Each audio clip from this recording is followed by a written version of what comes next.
नगर निगम ने आपदा प्रबंधन के लिए करीब 200 कर्मचारियों की टीमें बनाई हैं, जो एक जैसी ड्रेस में रहेगी और एक सूचना पर तत्काल मौके पर पहुंचेगी।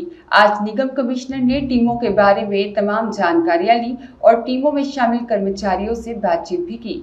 आज सुबह नेहरू स्टेडियम में टीम में शामिल सदस्यों को फुल ड्रेस में बुलवाया गया था। निगम द्वारा टीम में शामिल सभी कर्मचारियों को गमबूट, हेलमेट, ग्लव्स, सब्बल, गेती, फावड़ा, टॉर्च, रस्सी, गाड़ियां उपलब्ध कराई गई हैं। यह टीमें दिन के साथ साथ रात्रिकालीन शिफ्ट में भी एक्टिव रहेगी। टीमों का मुख्य ठिकाना वर्कशॉप रहेगा और एक सूचना पर आपदा प्रबंधन के कार्यों के लिए टीमें मौके पर तत्काल भेजी जाएगी। आयुक्त शिवम वर्मा ने वर्कशॉप विभाग के प्रभारी मनीष पांडे और अन्य अधिकारियों से चर्चा कर जानकारी ली। अफसरों का कहना है कि सभी कर्मचारियों को अलग अलग विभागों से टीमों में शामिल किया गया है ताकि आपदा प्रबंधन के कार्यों में किसी प्रकार की लापरवाही नहीं रहे और पहले दौर में 200 कर्मचारियों को इसमें शामिल किया गया है और कई बार शहर में जल जमाव से लेकर आपदा प्रबंधन के कार्यों को लेकर निगम की टीमें नहीं होने के चलते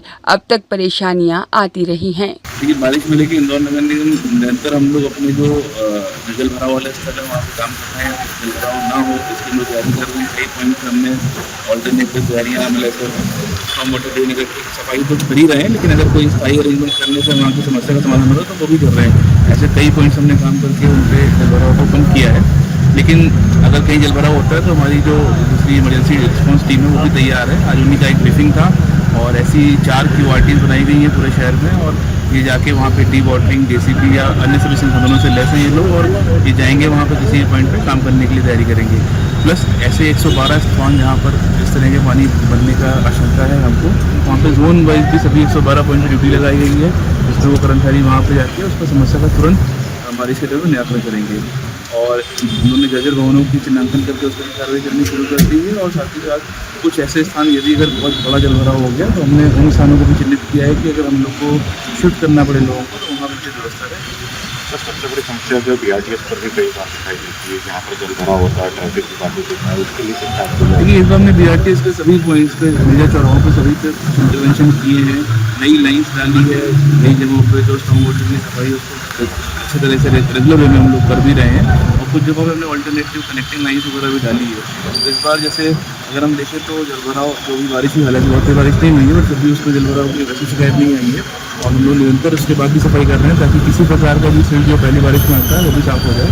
तो कोशिश यही है कि जल भराव ना हो और बाकी लेकिन अगर किस प्रकार की आपदा से स्थिति आती है तो हमारी पूरी टीम तैयार है उसके लिए। सर शहर में एक सबसे बड़ी समस्याएं जो हैं सड़क की गुणवत्ता को लेकर भी कई बार मिट्टी धंसने के कारण भी सड़कों पर हो जाते, कल भी अग्रसेन चौराहे पर ऐसा मामला था। जी एक्चुअली क्या होता है कि हमारे यहाँ नीचे जब काम होते हैं कॉम्प्लेक्शन प्रॉपर नहीं होता है और जैसे पूर्व में भी हुआ था कि टेलीफोन कंपनी ने जो लाइन डाली उसके उन्होंने प्रॉपर रिजर्वेशन नहीं किया, ना उनको जानकारी दी, तो उस प्रकार की घटना हुई है। तो हम लोग देख रहे हैं अगर ऐसी चीज़ों पर हम कार्रवाई भी करते हैं और कोशिश करते हैं कि जोन लेवल पे ऐसी व्यवस्था हो कि कोई भी आदमी अगर सड़क पे काम करता है, क्योंकि सड़क का उपयोग गैस कंपनी भी करती है, टेलीफोन कंपनी भी करती है, हमारी भी जो नगर निगम की भाई ड्रेनेज और वाटर लाइन डालने के लिए भी करते हैं। तो जो भी करे गुणवत्ता से काम करे ताकि इस प्रकार की स्थिति निर्मित न हो, क्योंकि सेफ्टी से भी जुड़ा हुआ मसला है, महत्वपूर्ण मसला है।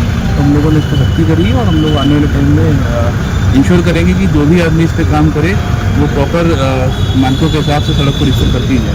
सर स्वच्छता में 8वीं बार तो नंबर 1 आ गया, 9वीं की तैयारी शुरू कर दी गई है, किस तरह की चुनौतियाँ हैं और क्या इनोवेशन जो है इस बार किए जाएंगे? देखिए 9वीं बार के लिए भी हमने तैयारी कर ली है। हमारा जो कोर स्ट्रेंथ है वो तैयार है, क्योंकि इंदौर के सभी सामान्य नागरिक हमारे साथ मिलकर काम करते हैं, तो हमारी कोर स्ट्रेंथ हमेशा रहेगी। आने वाले टाइम में हम लोग अपने जो कुछ नए प्लांट्स हैं, नई प्रोसेसिंग चीज़ें, जैसे हम लोग वेस्ट कपड़ों से याम बनाएंगे, हम लोग वेस्ट ऑयल से हम लोग फ्यूल बनाएंगे और हमारा ग्रीन वेस्ट प्लांट ऑलरेडी काम कर रहा है। तो और एक हम सफाई ऑन डिमांड तो उसको भी हम लोग चालू कर रहे हैं कि कोई भी व्यक्ति अपने परिसर में साफ़ सफाई के लिए ऑन डिमांड रिक्वेस्ट कर सकता है या अपना कचरा कलेक्शन के लिए भी ऑन डिमांड नगर निगम को रिक्वेस्ट कर सकता है पेमेंट बेसिस पे। तो इस तरह कई हमने नवाचार अभी लाइनअप किए हुए जो कि आने वाले 6 महीने में क्रियाशील होंगे और अपनी सफाई व्यवस्था को और रोबस्ट करेंगे। प्लस जैसा कि इस बार अवार्ड सेरेमनी में जो निर्देश दिए गए हैं कि किसी एक अन्य शहर को भी हमको एक सिस्टर सिटी की तरह गाइड करना पड़ेगा, तो हम उसके लिए भी तैयार है। इंदौर हमेशा से एक स्वच्छता में देश में रोल मॉडल रहा है और हम इस जिम्मेदारी को भी बखूबी निभाएंगे। ब्यूरो रिपोर्ट, सत्याग्रह न्यूज़, मध्य प्रदेश।